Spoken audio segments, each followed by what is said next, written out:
Genuine love. Are you really genuinely loving others, loving your life, loving your own body, loving the world around you? Or have you convinced yourself or tricked your own mind into believing that you're this loving, great person? Here's how you can tell. When you meet somebody that you say you love, or you think that you love, because let's remember our thoughts are not necessarily always congruent to our emotions and congruent to our reality. They're ideas.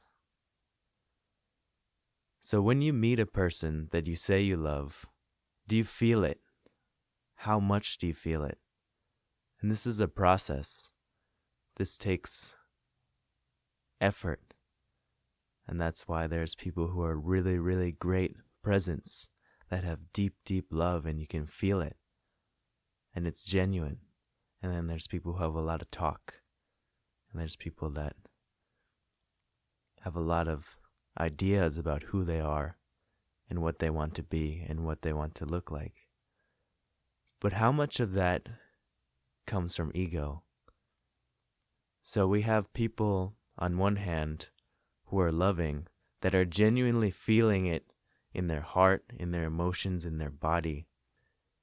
And you can, no matter how sensitive or not sensitive you are, you can feel somebody who's genuinely in their heart presence and genuinely loving.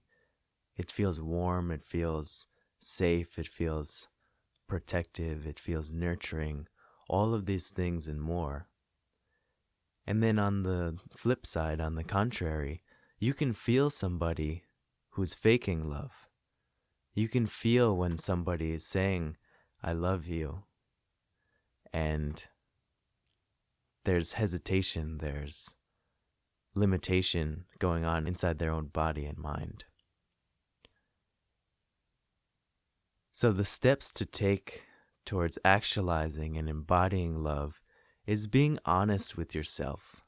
If you're not feeling love in that particular moment, don't fake it till you make it. Don't try. There's no try. What does try even look like? There's no such thing. It doesn't exist. You're either doing something or you're not. So if you're honestly not loving somebody, then let yourself feel that. And what will happen when you feel into that, whether it's in meditation, whether it's in your everyday walkabout in life, when you feel that absence of love, what you're actually going to feel and what you're actually feeling is a blockage towards love. Maybe your heart's been closed. Maybe you've been hurt and it's not the hurting that's closed your heart. It's your reaction to the hurt, right? So if you're interacting to something that you perceive has hurt you, you're internally working with your emotions, interacting with it. And it's much more lighthearted than reacting to it, like reacting the situation. So reacting situations and traumas is part of victimhood consciousness and part of what gives people the excuse to not fully embody their love presence or their potential to be a loving presence in other people's lives, as well as, importantly, your own heart, your own mind, your own body. So actualizing that love comes from doing inner work. Make the essence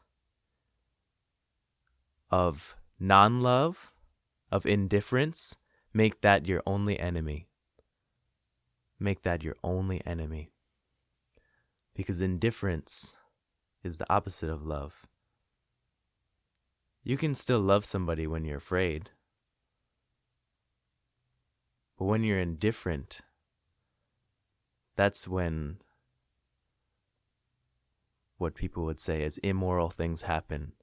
If you do something immoral, you have to be indifferent. You have to make a blockage somewhere in your heart, in your body, to do something immoral or what people consider immoral.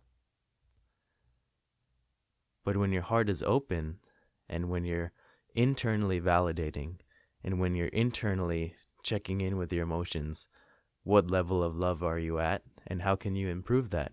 And this is the path of Bhakti Yoga.